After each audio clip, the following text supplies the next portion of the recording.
Êxodo capítulo 1. São estes os nomes dos filhos de Israel que entraram com Jacó no Egito, com suas respectivas famílias: Ruben, Simeão, Levi, Judá, Issacar, Zebulon, Benjamim, Dan, Naftali, Gade e Aser. O número total de descendentes de Jacó foi 70. José, porém, já estava no Egito. Passou o tempo e morreram José, seus irmãos e toda aquela geração. Mas os filhos de Israel eram muito férteis e tornaram-se muito numerosos e fortaleceram-se grandemente, de maneira que encheram aquela terra. Nesse meio tempo, um novo rei que não conhecia José subiu ao trono do Egito. O novo rei disse ao povo: "Vejam, o povo israelita é muito numeroso e mais forte do que nós. Precisamos ser astutos para com este povo, para que não se tornem mais numerosos ainda e, em caso de guerra, não se alinhem aos nossos inimigos, pelejem contra nós e sejamos forçados a fugir do país." Então colocaram sobre eles mestres de obras para forçarem os israelitas a trabalhos pesados. E assim os israelitas construíram para o faraó a cidade celeiro de Pitom e Ramassés. No entanto, quanto mais os maltratavam, mais eles se multiplicavam e se espalhavam, de maneira que os egípcios passaram a ficar com medo dos israelitas. Então os egípcios os sujeitaram a uma escravidão severa. Tornaram a vida deles amarga, impondo-lhes o árduo trabalho de preparar o barro para fazer tijolos, além de todo o trabalho no campo. Em todas as situações, os israelitas eram sujeitados a uma cruel escravidão.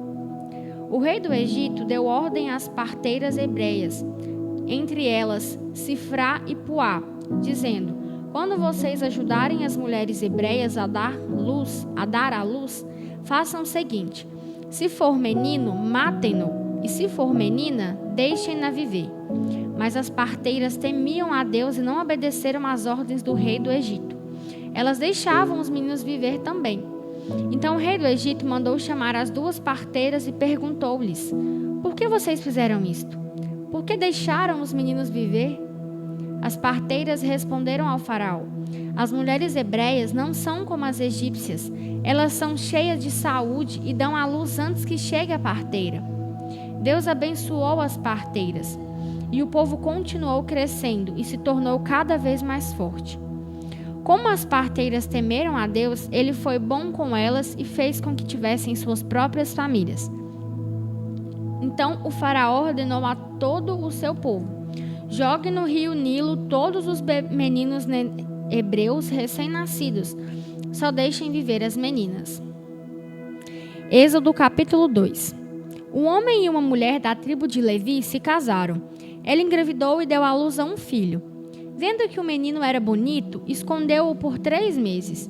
Como já não era mais possível manter o bebê escondido, ela pegou um cesto feito de junco e o vedou com betume e pôs nele o menino. Depois, deixou o cesto entre os juncos à beira do rio. A irmã do menino ficou vigiando de longe para ver o que aconteceria com ele. A filha do faraó desceu ao Nilo para tomar banho, acompanhada das suas servas, que ficaram passeando pela margem do rio. A princesa viu um cesto entre os juncos e mandou sua serva buscá-lo. Quando abriu o cesto, viu o menino que estava chorando. Ela teve compaixão dele e disse: "Deve ser um menino hebreu." Então a irmã do menino aproximou-se e perguntou à filha do faraó: "A senhora quer que eu vá e arranje uma ama hebreia para criar o bebê?" "Sim, faça isso", respondeu a filha do faraó.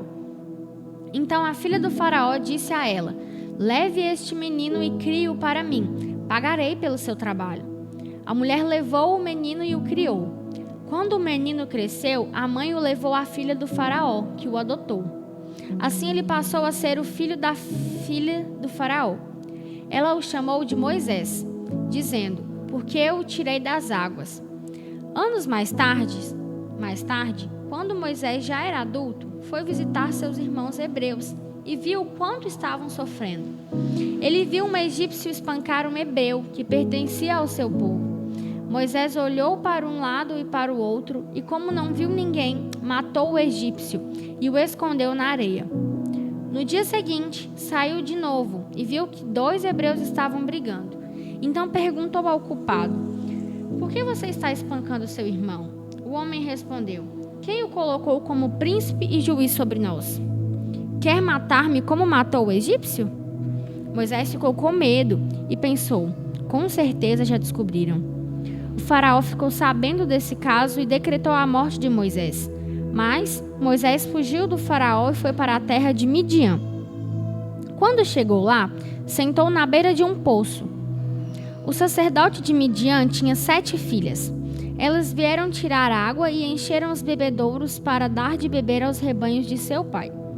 Então vieram os pastores daquela região e expulsaram as moças dali.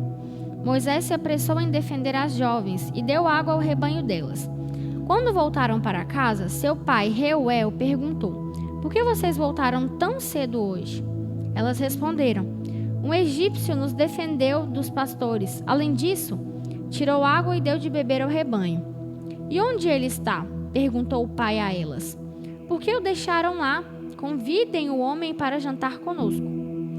Moisés aceitou morar na casa de Reuel. E ele deu a Moisés sua filha Zípora como esposa. Eles tiveram um filho, a quem ele chamou de Gerson, dizendo: sou forasteiro em terra estrangeira. Depois de muito tempo, morreu o rei do Egito. Os israelitas estavam gemendo debaixo da terrível escravidão e clamaram a Deus. Deus ouviu o seu gemido e atentou para a aliança que tinha feito com Abraão, com Isaque e com Jacó. E Deus deu atenção ao sofrimento dos israelitas.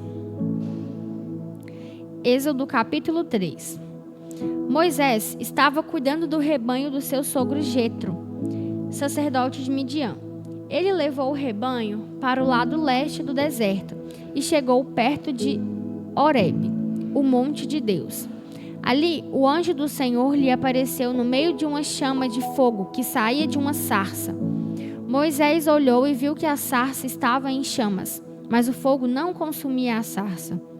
Então disse consigo: vou lá ver de perto essa coisa espantosa. Por que o fogo não queima aquela sarça? Mas, vendo o Senhor que ele se aproximava para observar, do meio da sarça o chamou: Moisés, Moisés. Ele respondeu: eis-me aqui. Não se aproxime, continuou Deus. Tire as sandálias, pois você está pisando em terra santa. Disse ainda: eu sou o Deus de seu pai, o Deus de Abraão, o Deus de Isaque, o Deus de Jacó. Moisés cobriu o rosto com as mãos, com medo de olhar para Deus. Disse ainda o Senhor: eu tenho visto a opressão do meu povo no Egito e tenho ouvido o seu clamor por causa dos seus mestres de obras. Conheço bem o sofrimento do meu povo, por isso desci para libertar os israelitas das mãos dos egípcios e para levá-los do Egito para uma terra boa e ampla, terra em que existe leite e mel em abundância.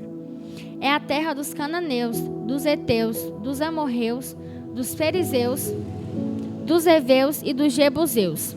Sim, porque o clamor dos filhos de Israel chegou até os meus ouvidos, e tenho visto como os egípcios os estão oprimindo. Agora venha, e eu o enviarei ao faraó, para tirar o meu povo, os filhos de Israel, do Egito.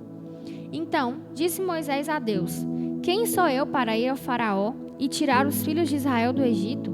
Eu não sou a pessoa certa para esta tarefa. Deus lhe respondeu: eu estarei com você, e este será o sinal de que você está sendo enviado por mim. Depois de tirar os israelitas do Egito, eles virão prestar culto a mim neste monte. Moisés disse a Deus: suponhamos que eu vá falar com os filhos de Israel e lhes diga: o Deus de seus pais me enviou para falar com vocês. Se eles perguntarem: qual é o nome do seu Deus? O que vou dizer a eles? Deus respondeu a Moisés: eu sou o que sou. Disse ainda: assim você dirá aos filhos de Israel: eu sou, me enviou a vocês. Deus continuou a falar com Moisés: diga aos filhos de Israel: o Senhor, o Deus dos seus pais, o Deus de Abraão, o Deus de Isaque e o Deus de Jacó, enviou-me a vocês. Este é o meu nome eterno, nome pelo qual serei lembrado de geração em geração. Agora vá, continuou Deus, reúna os líderes de Israel e diga-lhes: o Senhor, o Deus dos seus pais, o Deus de Abraão, o Deus de Isaque e o Deus de Jacó apareceu a mim. Ele me disse: acompanhe o meu povo e veja o que fizeram com ele no Egito. Prometi tirá-los da opressão do Egito e levá-los para a terra dos cananeus, dos heteus, dos amorreus, dos fariseus, dos heveus e dos jebuseus, terra em que existe leite e mel em abundância. Os líderes de Israel aceitarão a sua palavra. Depois você irá com os líderes de Israel ao rei do Egito e você dirá: o Senhor, o Deus dos hebreus, se encontrou conosco. Agora, pois, deixe-nos ir a uma distância de 3 dias para o deserto, para oferecermos sacrifícios ao Senhor, nosso Deus. Eu sei que o rei do Egito não os deixará sair, a não ser que uma poderosa mão o force. Eu mesmo estenderei a minha mão e castigarei os egípcios com todos os meus milagres que farei no meio deles. Só então ele os deixará ir. Quando isso acontecer, vou fazer com que os egípcios tratem vocês com bondade, de maneira que quando vocês saírem, não sairão de mãos vazias.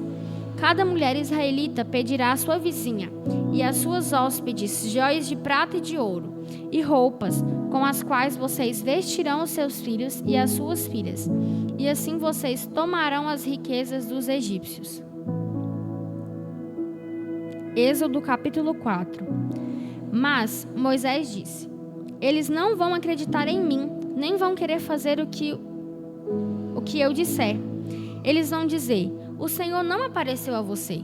Então o Senhor lhe perguntou: o que você tem na mão? Moisés respondeu: uma vara de pastor. O Senhor disse: jogue a vara no chão. Ele a jogou e a vara transformou-se numa serpente. E Moisés fugiu dela. Disse o Senhor a Moisés: estenda a mão e pegue a serpente pela cauda. Moisés estendeu a mão, pegou a serpente e ela transformou-se numa vara novamente. E o Senhor disse: com isso, eles vão crer que o Deus de seus pais, o Deus de Abraão, o Deus de Isaque e o Deus de Jacó apareceu a você. E o Senhor continuou: coloque a mão no peito. Ele obedeceu. Quando tirou a mão, viu que a mão estava leprosa, branca como a neve. Então Deus ordenou: agora coloque de novo a mão no peito. Moisés fez isso e quando a tirou, viu que estava completamente curada, como o restante da sua pele. Continuou o Senhor: se eles não acreditarem ao ver o primeiro milagre, acreditarão ao ver o segundo. E se por acaso não crerem em você depois destes 2 sinais e não quiserem ouvir o que você disser, farei outro sinal. Tire a água do rio Nilo e derrame-a na terra seca. Quando você derramar essa água na terra seca, ela se transformará em sangue. Moisés continuou teimando. Ele disse ao Senhor: ah, Senhor, nunca fui bom para falar, nem antes nem depois que o Senhor falou com o seu servo. Tenho muita dificuldade em me expressar. O Senhor lhe disse: quem deu a boca aos homens? Quem faz com que o homem fale ou não fale? Veja ou não veja, escute ou não escute. Não sou eu o Senhor? Pois agora vá, eu estarei com você e direi o que você deve falar. Mas Moisés replicou: ah, Senhor, mande outro no meu lugar. Então o Senhor ficou irado com Moisés e disse: está bem. O levita Arão não é o seu irmão? Eu sei que ele tem facilidade para falar. Ele está vindo ao seu encontro e se alegrará em vê-lo. Você dirá a ele as palavras e ele falará em seu lugar. Eu os ajudarei a falar e direi o que devem fazer. Ele será o intermediário entre você e o povo. Você falará por meio dele e será como Deus para ele. Mas uma coisa, não esqueça da vara, com ela você vai operar os sinais. Moisés voltou para casa e disse ao seu sogro Jetro: permita-me voltar ao Egito, quero ver se meus parentes ainda estão vivos. Disse-lhe Jetro: vá em paz. Nesse meio tempo o Senhor falou com Moisés em Midian. Disse ele: você pode voltar tranquilo para o Egito. Digo isto porque todos aqueles que queriam matar você já morreram. Então Moisés colocou a sua mulher e os seus filhos num jumento e voltou para o Egito. Moisés levou com ele a vara de Deus. O Senhor disse a Moisés: quando você voltar para o Egito, esteja pronto para fazer diante do faraó todos os sinais que eu mostrei a você. Mas eu vou endurecer o coração dele para não deixar o povo sair.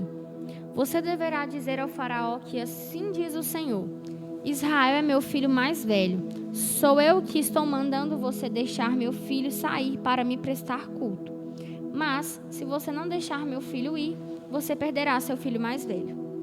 Durante a viagem, Moisés parou para passar a noite numa pensão. Ali o Senhor apareceu e ameaçou matar Moisés.